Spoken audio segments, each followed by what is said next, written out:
Valeur moyenne. Soit f une fonction continue sur un intervalle AB, on appelle valeur moyenne de f sur l'intervalle AB le réel m qui est égal à 1 sur b moins a multiplié par l'intégrale de f de a à b. Donc si vous avez f qui est positive sur un intervalle AB, la valeur moyenne de f c'est la hauteur h du rectangle de largeur b moins a qui a la même aire que l'aire sous la courbe. Donc si j'illustre ça sur le petit schéma qu'on a en dessous, donc en fait l'idée c'est, voilà, votre rectangle va avoir la largeur b moins a. Et h, qu'est-ce que ça va être? Ça va être la largeur de la longueur de ce rectangle, la largeur de ce rectangle, ça dépendra. Donc qui est ici et pour laquelle en fait l'aire que je vais hachurer ici en rouge et l'aire grise seront égales. Donc là vous pouvez noter à côté, hein, l'aire grise et l'aire rouge sont égales.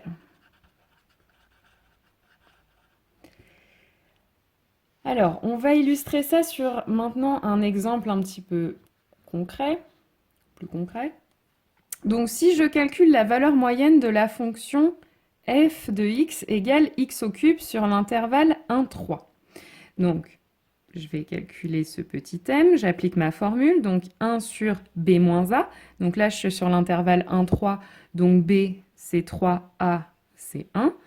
Et ensuite, je multiplie par l'intégrale de 1 à 3 de la fonction f, donc de la fonction x au cube.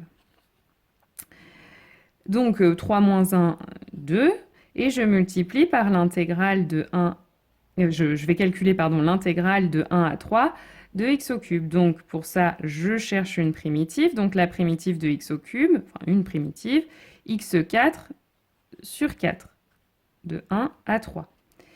Et ensuite, je remplace x d'abord par 3, donc 3 puissance 4 sur 4, et je soustrais en remplaçant x par 1 cette fois-ci, donc 1 puissance 4 sur 4. Je calcule et je trouve que ça fait 10.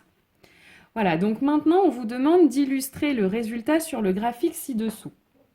Alors, donc là on va représenter déjà l'intégrale de x au cube sur qui va de 1 à 3. Donc, c'est l'aire que je représente ici, que je hachure en bleu.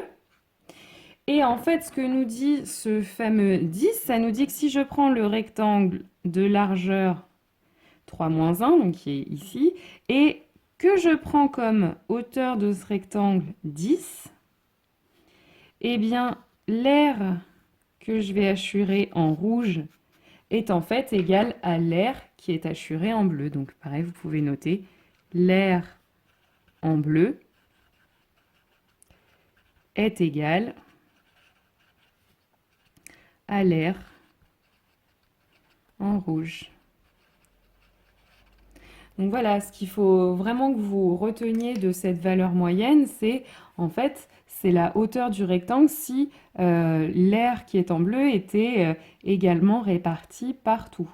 Voilà, donc c'est un petit peu la même chose que quand vous faites une moyenne de notes, hein. Quand vous avez une moyenne de notes, qu'est-ce que c'est? En fait, c'est la somme totale de tous les points que vous avez accumulés sur vos contrôles que vous répartissez également sur tous les contrôles. Donc voilà.